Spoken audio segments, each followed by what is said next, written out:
Welcome to the Authentic Dentist Podcast. Join Dr. Allison House of House Dental in Scottsdale and Shawn Zajas, founder of Zana, a company helping dentists extend their care beyond the chair as they lead dentists deeper along the journey of authenticity to reach greater fulfillment in their professional lives and to deliver remarkable patient experiences.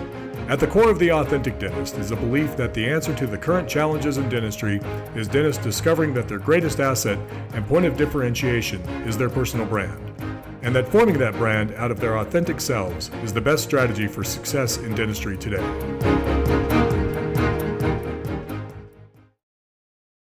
Hey guys, this is Shawn Zajas and Dr. Allison House of the Authentic Dentist Podcast, and we have a special one for you today. So Allison, I'm always curious and intrigued by anomalies. When all of a sudden, I don't know, there's the norm, and then maybe you spot a company that just shoots up and reaches heights at a speed that's like not normal. And the same can be said for performance and athletes.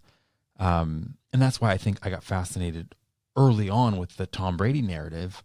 Here's this fourth stringer, bets on himself, and the rest is history.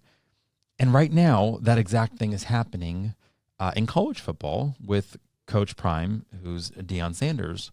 And for those that may not know, he literally just transformed an HBCU college, which is like historically black college, so it doesn't get a lot of funding. Took him to the national championship 2 years in a row, but it's a lower division. I don't know what division it is, but it's not D1. And because of that, some people were like, oh, does he belong to get a D1 job? Colorado gave him a chance. A few people snubbed him. And Colorado had 1 win last year. Wow, yeah. Pac-12, D1, which means the team was used to losing. That's just what they saw. It's what they experienced. And he gets hired. And I was just showing you that YouTube clip where he shows up and he's basically saying, I have now arrived. Everything's going to be different. I'm about to, I haven't arrived. He keeps saying, I'm coming. And when I'm coming, he still coaches at the other team at that time because that season wasn't over yet. Yeah. Okay. Because it was playoffs, but Colorado's season was over because they weren't in the playoffs. Okay. So that's why they're looking to the next season. What are we going to do? They hire him, and he shows up, and he's like, this is what I bring. This is who I am. This is the way I view things, and we're going to change everything. And it could seem like a lot of hype, except for the fact that last weekend, which is probably really bad for me to say something specific because of when we aired these episodes, but Colorado plays TCU, which is a team that played in the national championship just last year. So top two teams in the country. Colorado goes to play them first week of the season. It's an away game in Texas with the home crowd, and they win against all odds. Most people, like no sane person was like, oh, Deion's great, but he can't transform a losing organization in an off season to dethrone the number 2 team. Like that just doesn't happen. But he did. He did. And that's why I'm like, it's an anomaly. So where does that take us? I mean, there's so many pieces to think about, though. Okay, so he's did it, and then he did it again at another college. So part of it is actually him. But he isn't the one on the team. I mean, he isn't the one playing. So he's inspiring all these athletes to win. And they didn't before. Now, maybe he replaced some of the athletes, but he couldn't replace all of them, right? Right. So part of that team has to have existed in the losing streak, and now they're in the winning streak. How did he do that? And from what I remember, and I'm not as big a football fan as you are, but I remember Deion Sanders from when I was a kid, that he played baseball and football. Like he was a really, really talented athlete, and people didn't like him because he was kind of a show-off. Yeah. I remember this? Yeah, like he came across incredibly arrogant. Cocky. Yeah. And so people didn't like him. Hence the moniker Primetime. because Oh. he almost like, look at me, look I at remember me. that, yeah. I meant for even just like the chains he would wear. Like he wanted the camera on him, and yet he didn't. Like he was never afraid of, the moment being too big. So you have somebody really, really talented who has now moved into a coach position, but he is not on the field. That's the thing that I'm always thinking about. He's not on the field. So he's inspired a group of people to perform at a high level, and yet he's not the one leading, but he is. And in dental, it's not quite the same because we are actually we're on the field. Our team and I we're playing together. But how did he get that to happen? How did he create that? So there's another Hall of Fame player, Shannon Sharp, that's a commentator, and he's like, the thing that fascinates me about Dion is that if I was in the same situation, I wouldn't have the patience. Oh. Like, I'd be like, this is how you're supposed to do it. We've gone over this. Like, why can't you get it? Meaning, once you expect greatness and you know what greatness is, it's still a totally different thing to have the patience to know how to lead. How to teach people to do what you intuitively know how to do. Which is recognize kind of that like they don't. fathering and mothering, though, in some ways, meaning because it's like, when are you patient? When do you let your kid learn a hard lesson? When do you cushion every blow, but then they never grow? Like, how do you do that? Because you can have a superstar at the heart of an organization. Actually, that never works. Well, it's not scalable. That's what I was trying Right. to say. Like, it only works to a certain point where that superstar then gets capped, but it doesn't, you can't go, it's not transcendent. It can't go beyond that. But we're not talking about a superstar player here. We're talking about someone that already was able to infuse a mentality, infuse a culture, infuse a way of winning into the entire organization. So I think it's easier in football because you can say this is what winning looks like. We all know what that looks like. That makes sense. In dentistry, it's harder to define exactly what is winning. Is winning money? Is winning good outcomes? Is winning... So maybe that's the first place to start, is to define what it is in your particular office. What is winning? Okay, so let's define an outcome. Every patient that comes into our practice is going to get a certain standard of service, a certain experience, and we win if we can hit that mark consistently. So now it becomes about, it's almost like the scripts become the patient's the most important thing. What is going on in the patient's life today? How can we honor, esteem, encourage, empower, connect? Like now, because it's not how do we tackle, win, overcome, defeat, stop. Like that's what they keep saying. They've identified this is our mission, this is how we win, and this is what we're going to continue to share until that's a mentality. And he's not just talking about one play. He's talking about this is what the quarterback needs to do. This is what the offensive team needs to do. This is what the defensive needs. I mean, there's lots of pieces of what does it look like to win and what is your portion of that in order to create a winning team.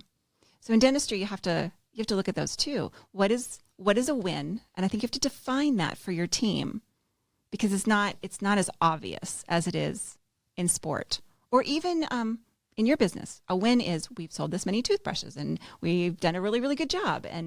But it's not quite as simple in healthcare. What is a win? And then I think you have to decide what each piece looks like. You don't have an offensive. Yeah, you don't have the offensive, but you have a front desk. So what does it look like for her to win and how does she feel like she's winning? Because that's the whole thing. Nobody's going to be dancing in the end zone. We should dance in the end zone, don't you think? Where would the end zone be? I don't know. I found out, this patient was happy with me and there was some dancing in the lobby. I don't know. So would it be in the midst of it or would it be at the end of the day, like when a successful day has happened? Or do you celebrate every win? I don't think you can possibly celebrate every win. But I do think there has to be something that says we won. I'm going to circle back to my husband. So Mark's an attorney, and he's named his first partner. and she was named last week as a partner. And it was kind of like he said, congratulations. That was it. It was like this big moment in her life, and he didn't acknowledge it, really. So I do think you have to acknowledge a win. This is a big deal. There should be some pomp and circumstance. And do we do that for our team? Ooh, I don't think we do. Now, I mean, there's another part of this whole story that's fascinating, because as it would translate to dental, in dentistry, I feel like you don't experience just wins. I think it's very few dentists that have had that as their experience, right? So that means you also have I think that the problem is a win is, we don't ever think of it as a win. It's just the expected. Perfection is the standard, and that's the end of the story. And so there isn't a win so much. But no, I'm not talking about perfection even on outcome. I'm talking about like a team that's not worn down, complaining, having drama, misaligned, high turnover, constantly not hitting the goals, not implementing new technology well. Like, I'm talking about like the win of, this is how we show up. This is how we show up every day for each other. This is how we approach the learning and adoption of new technologies. This is how we embrace, like, in every aspect that makes a dental practice great. This is how we embrace and release the culture of bringing out the best in you, which is your brand. My tagline. Yeah. Right. Like, what does bringing out the best in you mean? This is what it means. This is how we embody it. And I'm just saying that sense of, as a dentist, at the end of the day, when you go home and maybe you're brushing your teeth, taking care of your own oral care, in the mirror, if you actually, accomplished what you wanted to accomplish, because the team might think, hey, we're doing a great job, but you're like, honestly, I'm still dreaming of more. I'm still hoping there's more, and yet I still feel like I'm not winning. I'm not where I want it to be. And that's what I'm saying. Like, as a coach, for him to be like, this is what we do. Like, we are going to, because I win. I figure life out. I've won as a parent. I've won as a player. I've won as a coach. This is who I am. No matter the obstacle, I figure it out and I win. And it almost just seems so brazen. Like, gee, dude, have a little bit of humility. But then you look at his track record and you're like, So is he giving any of that credit, though, to his team? Oh, 100%. To his coaching staff. Then there you go. So he's saying, I'm a winner, but you're a winner too. That's a different narrative than, I'm the superstar and all of you are here to serve me, which doesn't translate into a winning team. It just translates into a superstar. It has to be, I'm a winner and you all are winners too. And But you're here because I think that much of you. But I just even mean when it comes to your own inner talk, I don't have that level of confidence. Yeah, neither do I. Like that's what I'm trying to say. Like, my inner voice isn't, I look in the mirror and I'm like, you did a great job today. Like, you did awesome. But I don't even mean just in a random, encouragement. I mean, truthfully, have I earned my own self-respect that I know 100% I gave it my all. I poured everything out. I did everything I could to encourage my team to show up in the marketplace. And I did it. Like, I can check the box that, like, I really overcame and won today. So that's what I'm saying. Like, my actual mentality isn't that of prime time. But I don't know if it could be, because I don't think I've actually walked the walk. But you have. In measure. I mean, few people have experienced the true, like, greatest of his position, golden jacket in the Hall of Fame, the respect and admiration of the entire industry that you're part of, because he climbed to the top of the mountain, and now he's doing it as a coach. Like, that doesn't have to convey.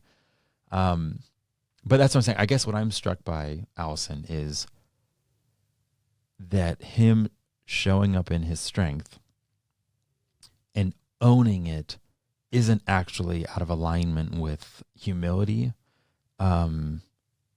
It's not something that's, I'm unfamiliar with it. It strikes me as arrogance at first, and then you take a deeper look and you're just like he's revolutionized an entire HBC college where all of a sudden he got their funding up by like 500 or 1,000%, got new fields, new uniforms, because he instilled a different vision, a different energy, a different belief in everyone around him. This is what we're doing, and this is all we know, and this is how we're doing it. And people are just like, and he backed it up. Yeah. How many times have you tried to lead something new, and all of a sudden it's like, oh, that didn't exactly. Oh my gosh, I'm dealing with it right now. With my council at the Arizona Dental Association, I can't get it moving because I'm trying to do something new. It's very, how do you show up and say, I am this good and we're going to make this happen, and bring everybody with you? Because I feel like that's the biggest thing. It can't nothing can ever just be you, because you alone, well, you can only do so much. It has to be the entire organization. It has to be everyone around you, your team, in order to accomplish, which means you've got to set the vision, and you've got to you got to tell people what winning actually looks like. It's a good thought process to think of Dion. He knows what he wants. He knows how to do it. I guess, how did he learn how to do it? He didn't play all the positions.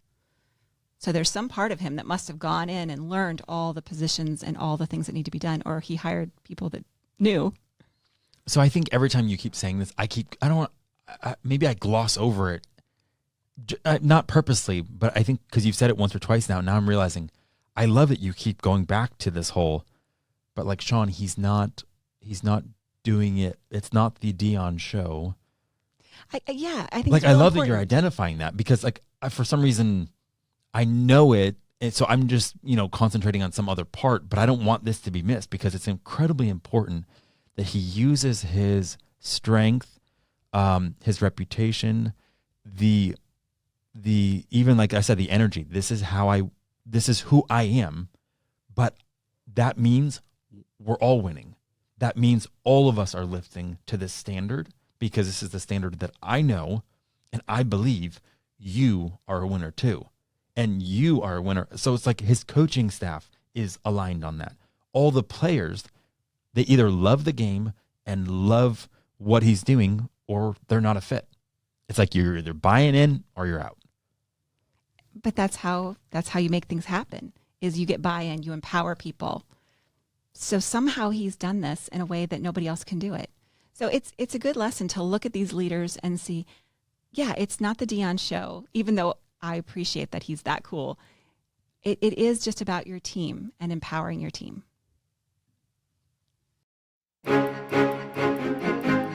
Thank you for listening to the Authentic Dentist Podcast. To join Allison and Shawn on this journey, hit the subscribe button to never miss an episode. Here's to your success. Express yourself fully. Live authentic.